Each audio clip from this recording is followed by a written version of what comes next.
What's this week's Parsha? Oh, and what should we name it? Ta-da! Hello, welcome back. Parshas Mikeitz. At this point in the Torah, Yosef is in jail. He just finished in last week's Parsha interpreting the dreams of the butler and the baker, and now Paro, the Pharaoh, has dreams of his own.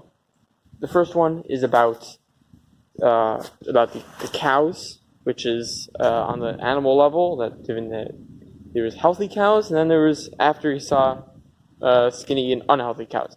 Second dream was on the lower level in the set of living beings. It goes human beings, animals, plant life, and then inanimate objects.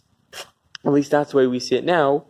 Mashiach comes, we'll see how really the fact is we as people actually need the lower levels in order to live, and that's why humans need animal and plant life to give our life. And we'll see it gets deep into the idea that we actually need there's actually higher sparks of kedusha, of holiness in the lower things. But right now, at least the way we see it is that it's people, animals, plant life, and inanimate objects. That's what it is now. So his dream started with talking about the cows, started with healthy cows, and then went to not healthy cows, and then it went to a lower level of plant life. Started with healthy plants, healthy sheaves, and then it went to unhealthy sheaves or skinnier sheaves, whatever. So that's how his dream went. So when we think about the dreams, we have to, in contrast, we have to think about what was Yosef's dreams. How did Yosef's dreams work? Yosef's dreams was the other way around. Yosef first started with the sheaves, which was the plant life, and then it went up to talk. The second one was about the heaven, the stars, things of the heaven, things higher up. And in this contrast between the Pharaoh's dreams and Yosef's dreams, we see something with regards to kedusha and klippa. So kedusha is holiness. Klippa is the cover. It's what covers over godliness in the world. And Pharaoh is representative of the klippa, of this covering of godliness in this world. And Yosef is the representation of kedusha, holiness. And we see that the contrast between kedusha and klippa, of the covering and the holiness, is that in Pharaoh's dream, it went lower. It started from a higher level and went down to a lower level. It started with healthy animals and then went to unhealthy. So it kept on deteriorating. However, by Yosef's dreams, it was all the way around. It started on a lower level and then went up to a higher level. And that is how kedusha and klippa work. Klippa, right, which is the covering over on Hashem, covering on the godliness, covering on all spirituality. It looks good, it looks good in the beginning, but it deteriorates. It gets worse as time goes on. It's not true, because the way that Torah defines the word emes, truth, is that something that lasts.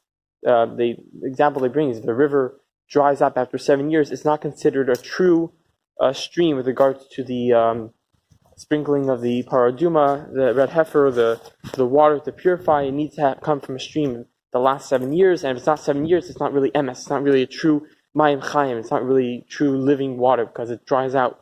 And that's the idea of klippa. Klippa, when someone gets their life from klippa, which means they're ignoring the godly aspect in life.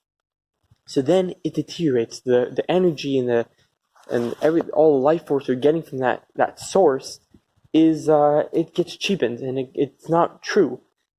It's now in different discourses in Chabad mysticism or in Jewish mysticism. It talks about how there's different ways that people can get their life. Either they could get their life from klippa, which is easier to get, it's cheaper, but it's also not the same. You could go to a cheap store and buy something, so yeah, you could get a lot more, right? If let's say you go to a store that sells something for $1, you could buy a lot more food. But if you go to a more expensive store, you'll get more quality food, much it'll last longer, it'll taste better, etc. So that's the difference between kedusha and klippa. When it comes to kedusha, it's much harder to find the look for God and trying to find it and seeing in life what are the miracles that we have to us, that come to us every single day, to try looking for that, try finding the spirituality in the world. It's a very hard thing. It doesn't come to us easily.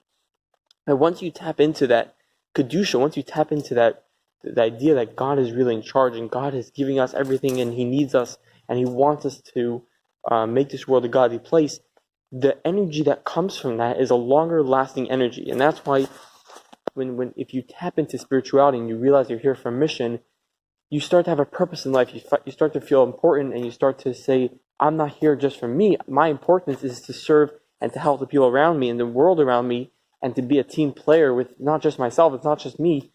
I have a purpose, and a godly purpose, that I have to do for the people around me. And in that itself, it gives a person, when they connect themselves to Hashem, to God, you're connecting yourself to an unlimited power that lasts forever, that's everlasting. And when you connect that by learning Torah, by doing mitzvahs, you're connected to something that's outer worldly, that has power that can last forever.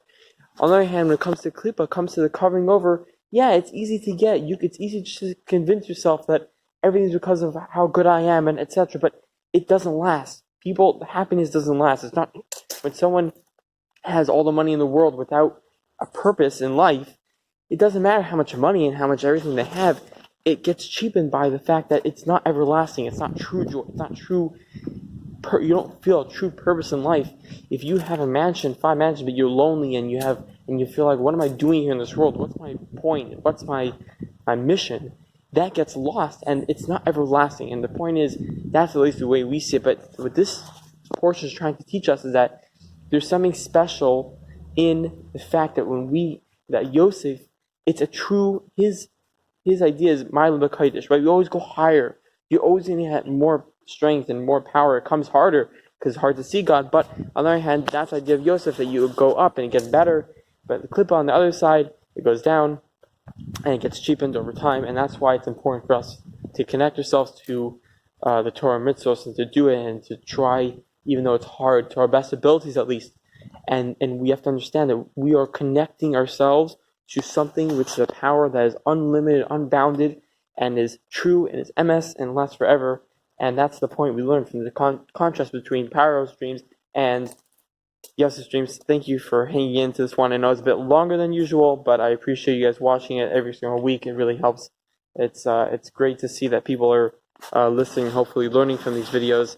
And thank you so much for watching again, and see you next time.